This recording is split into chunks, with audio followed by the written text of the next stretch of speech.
Welcome to Best Picture This, where it is always Oscar season. I'm Mike. And I'm Brian. In this show, we reevaluate every Best Picture nominee from the 21st century and decide whether to keep it or kick it from its Oscar pedestal. And this is our first episode of 2001, Brian. Another year. I'm looking forward to moving ahead with you, but I just want you to know that I will podcast with you until my dying day. That was going to be my ending joke. Come up with something else, buddy. On. In 2001, the nominees for Best Picture were Lord of the Rings, The Fellowship of the Ring, In the Bedroom, Gosford Park, A Beautiful Mind, and today's movie, Moulin Rouge, directed by Baz Luhrmann. Here's a trailer.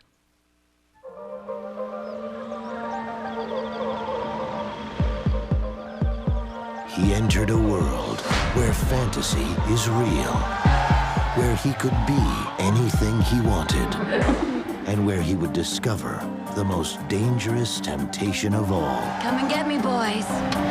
Diamonds are a girl's best friend. I believe you were expecting me. Yes. Silly to think you would fall in love with someone like me. I can't fall in love with anyone. I make men believe what they want to believe. Never knew I could feel like this. I believe in truth, freedom, and above all things, love. Like I've never seen the sky. You're gonna be bad for business. I can tell. Roxanne! I am willing to provide the financial resources to make you a star. You don't have to wear that dress tonight. I require a contract that binds Satine to me exclusively. He could destroy everything. I don't care. We have each other. Make Christian believe you don't love him. He'll fight for me. Hurt him to save him.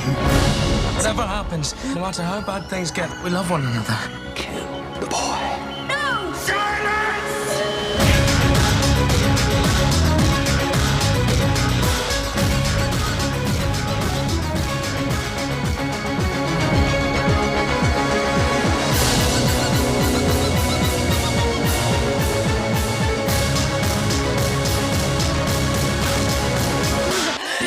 Tell me you don't love me! This story is about love at the Moulin Rouge.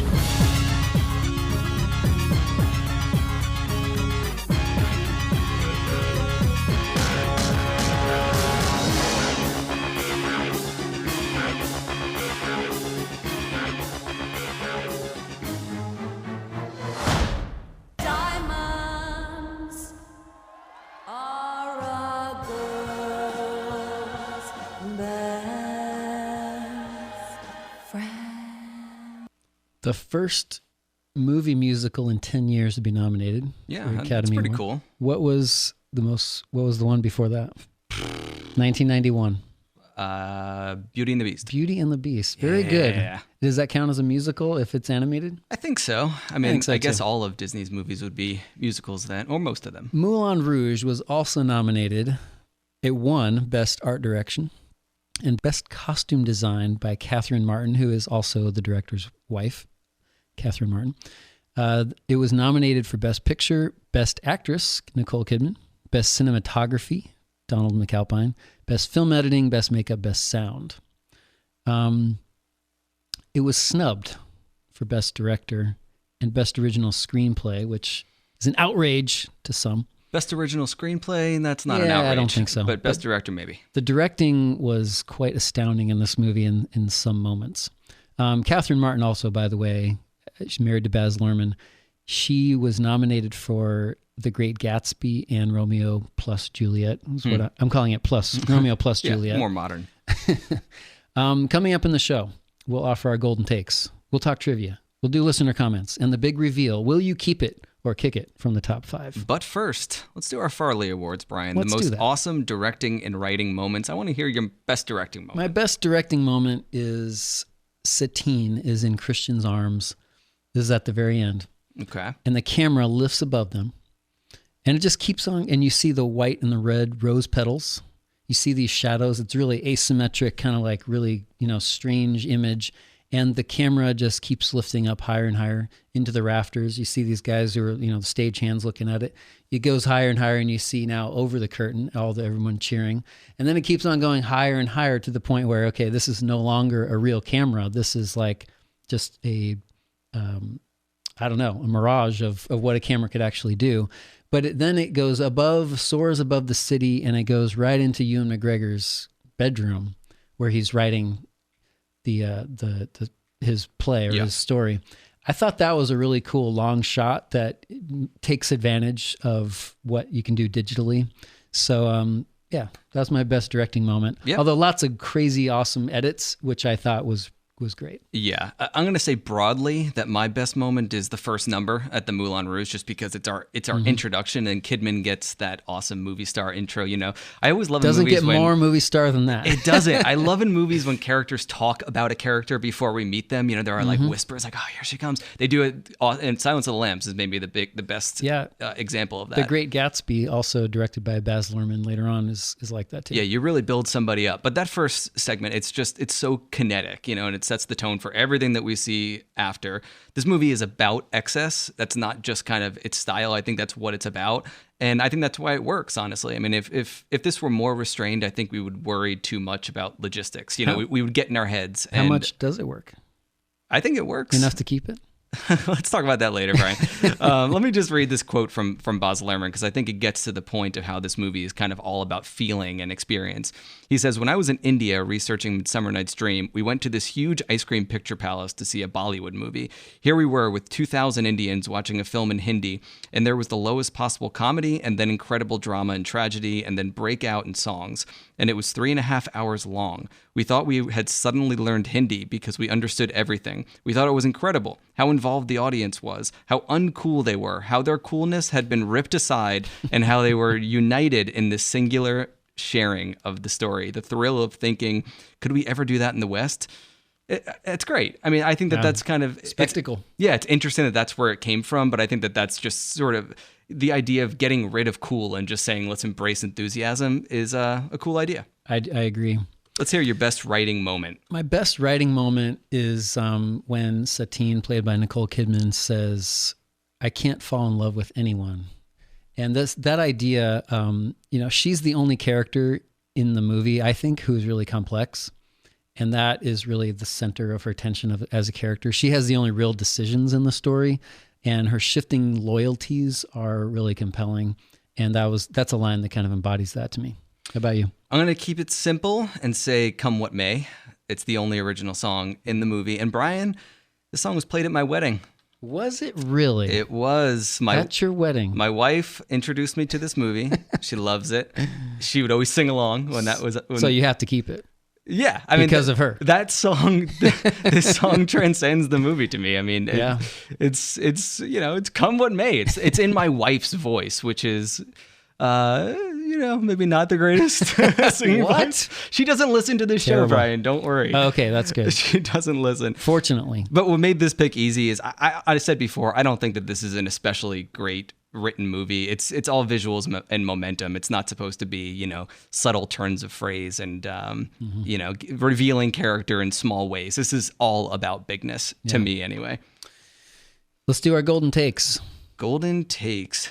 All right, go for it. To evaluate this movie, we have to choose whether its experiment worked.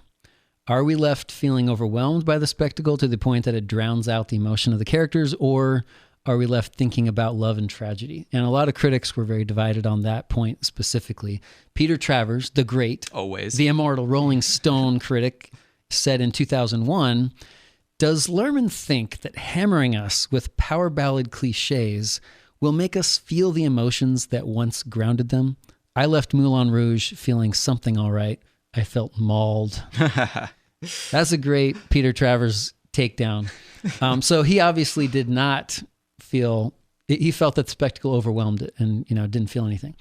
Margaret A. McGurk from Cincinnati Enquirer in 2002 wrote, "Moulin Rouge fills the screen with wit and joy and sorrow, untempered by the dry, self-conscious cool of most modern films. its bravery alone earns rewards far beyond the price of its imperfections. So she saw that the spectacle built up to the emotion. And as we're talking about this, I'm thinking like the ultimate cool, which I think would be like Ocean's 11, that maybe doesn't have the heart to it as much. But I think this is, I agree with Margaret A. McGurk. She's going to become my favorite, critic now instead of Peter Travers. But it's a postmodern movie. And I think those elements are really done well. I'm not a big musical fan. So to me, having long scenes of just purely the dancing and the singing and with nothing to really look at beyond, essentially looking at a stage, it wouldn't have worked as well for me. But it did work really well for me to have all of the strangeness of the postmodernism. One of the characteristics of postmodernism is that this idea that all the great stories have already been used up. So you can't just tell that story again. You have to, and be earnest about it. You have to acknowledge that you are using everything that's old. And I think that's the point of, I think it was a great moment. Ewan McGregor is singing "The Hills Are Alive with the Sound of Music" as though he wrote that. Mm-hmm. I think that is this weird twist, and it makes you think of "The Hills Are Alive with the Sound of Music" in a totally different way. It's not a cliche anymore. You saw it fresh, and I think that it was a pretty magical way of using these postmodern, elements in the story. So I think that it did work. It did create this irony-free zone where you could believe the love story. And even though I also agree in some ways with Roger Ebert, who said it's like being trapped on an elevator with the circus, it did, I think, work, and the self-consciousness made it succeed more than not. I totally understand feeling like this movie is a little bit too much of a barrage and that not working for you, but I also feel like because this is not a thinking movie, it's a feeling movie, it's easy to sort of be distrustful of our own reactions to it. And I read another critic I'll bring up, Elvis Mitchell from the New York Times. He called this movie undeniably rousing. That sounds like a positive review. He said, "There's nothing else like it. We're still positive." Sounds like it. And he says, "There's nothing else like it. And young audiences, especially girls, will feel as if they had found a movie that was calling them by name." And that quote's so annoying. I mean, Elvis Mitchell, really smart guy. His podcast, In Treatment, super interesting, really good. But I just feel like this is kind of, we see a reviewer at odds with their own experience, right? Mm-hmm. It's almost like I was roused and I resent that this movie worked on me in some kind of way, because it's, I don't know, it seems like not meeting a movie on its level. You're trying to have it meet you on yours, and that seems like the wrong way to watch something. Yeah, one of the other critics was criticizing the movie for, everything in it was appropriated from something else. But that was the whole point. It's a celebration. That's the point of it. That is the point of the movie, to kind of steal those things and say, this is a celebration of pop culture and the way that we feel when we create and we consume these pieces of culture. Yeah. Anyway, my golden take.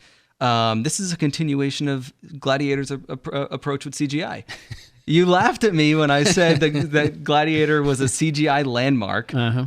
This is doing the same thing that Gladiator does. This is a lot more of an obvious and maybe more impressive use of it. Of course, it's taking it to the next step, but it's still a movie that couldn't exist without that CGI. Definitely. And Gladiator was sort of using it to build the world. So was Moulin Rouge.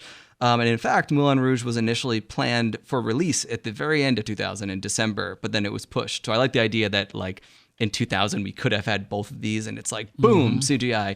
But the trend has begun. We're going to get Fellowship of the Ring this year also, and that's another movie where the worlds are built with computers, and then you look toward 05, 06, you have Sin City and 300, where then it brings it even further, where everything in the world, basically, except for the actors, right, are just all made digitally. So before, we were using effects to supplement the worlds, and now I think we're using them to make it, and that seems like we've changed, especially since 1 year prior, The Matrix didn't even get nominated, and that was another special effects heavy movie. So times are changing. 1982. E.T., doesn't that count? Flying bicycles? I guess it does. I guess so. Trivia. Trivia time. My favorite moment, Nicole Kidman dropped out of high school. You love those high school dropout stories. In 2001, Nicole Kidman was awarded Celebrity of the Year by E! She was named Entertainer of the Year by Entertainment Weekly and one of People magazine's 25 most intriguing people. She's on a roll, Nicole Kidman is, she does The Hours, she does The Others soon, coming up. Eyes Wide Shut, 99. Yes. So she is really something else to see on the screen. And I feel like, you sort of are, I don't know, you're watching her become a star. And that's one thing that makes this movie fun. Similar to, I think, watching Julia Roberts in Erin Brockovich. Nicole Kidman was originally cast as Mrs. Smith in Mr. and Mrs. Smith, which totally she could do that. She made $3.7 million for a 4-minute Baz Luhrmann directed Chanel No. 5 ad. Thought that was kind of cool. That's great. A prenup with Keith Urban, right? She's married to Tom Cruise for several years, married to Keith Urban. So here's her prenup. Every year they're married, Keith Urban gets $640,000. What? If he should relapse into drug use, it's null and void, and he gets no money. Crazy, okay. right? All right. Celebrity marriages. Yeah. This is much different from the arrangement that I have with my wife. Yeah, they play by different rules. The stakes are much higher. She broke ribs as she was being tightened into an 18-inch corset for this movie. That's dedication. She had to film, some scenes in a wheelchair because she also hurt herself dancing. Wow. So yeah, Puts her body on the line. Pretty crazy. Did you see that in 2016, the BBC, they ranked this on their greatest films since 2000. Huh. It was ranked 53rd. Huh. Pretty high. That is pretty high. Pretty high. Especially for a musical. I know, come on. Seriously. But also Courtney Love auditioned for the role of Satine, which I thought was really interesting. But that sort of helped them get the licensing rights for Smells Like Teen Spirit. Yeah, which is a great moment in the movie. Oh, it's great. Super great. Catherine Zeta-Jones was also a contender for Satine. Heath Ledger was a possibility to play Christian, who went to Ewan McGregor. DiCaprio. Yeah, DiCaprio, but he couldn't sing, so they kicked him out. Well, I mean, Ewan McGregor can sing, technically. But one of the things I like about this movie Leo couldn't. Like, it was bad enough. Just not at all. He couldn't do it. I kind of like, though, that they're using their real voices in the movie, and you can tell, and it's raw, and it's not perfect. It's not perfect. These are not singing stars. Yes. They're actors first who can also sing enough to do the movie. But yeah, some of Ewan McGregor's moments are a little weak, but he also seemed so sincere. I think that's which is what he does best as an actor. So Heath Ledger was rejected in part because he seemed to be too young to be a love interest for Nicole Kidman. Okay. I can see it, I guess. Yeah. So would you keep or kick this movie, Brian? That's the big question. I loved the second half of this movie much more than I thought I was going to. Okay. But I did not like the first half. Really? It's too silly for me. Every time Toulouse-Lautrec is in the movie and his whole group of four, those are like that's the most tiresome part. Cringeworthy. Yeah, and the whole the scene where Ewan McGregor comes in and then the Duke comes in. The misunderstanding scene. That's ridiculous to the point where I just want to almost turn it off. So I have to kick it. But the second half I thought was quite masterful and made me want to see it again. Honestly, I would watch it again, even though I would kick it. Yeah, that misunderstanding setup is a pretty common one in So comedy, lame. and I think it's always pretty bad. Some sitcoms can do it pretty well, but one character thinks that they're It's there for one Shakespeare. reason, the other one thinks that they're for another, and then hijinks. It's been done forever, yeah. But I will say that Nicole Kidman playing it so big and ridiculous redeemed that moment for me, because then the joke becomes about her instead of about, oh no, the Duke's in the room. And the more I watch Nicole Kidman, the more I would watch her play any role pretty much. She's good. I recently watched the Others also, and quite different roles. Yeah. But she's got crazy charisma. She does. Keep She's it a or movie kick star. it, Mike. I am going to keep it. Are you really? 2001 is a stacked year. Here's the thing. I haven't watched A musical? very many 2001 movies yet. So you're hedging. I am saying that this does deserve consideration. I'm saying, But you might kick it after in our 2001. Who is to say, Brian? I did it. I did it with Green Mile in for 99, right now, I'm gonna keep it. Okay. But I'm gonna watch more movies in 2001. We're gonna put on our Facebook page at Best Picture This. all the movies that we're going to watch throughout the month, our sort of other contenders that weren't nominated. And if at the end of watching all those, I want to keep Moulin Rouge, then great. I don't need to do anything. But you might have to eat crow in 2001 finale season. Yes. And I might need to set it aside. And you know what? That's fine. But it is so good in the last part that I will respectfully not make fun of you for keeping it.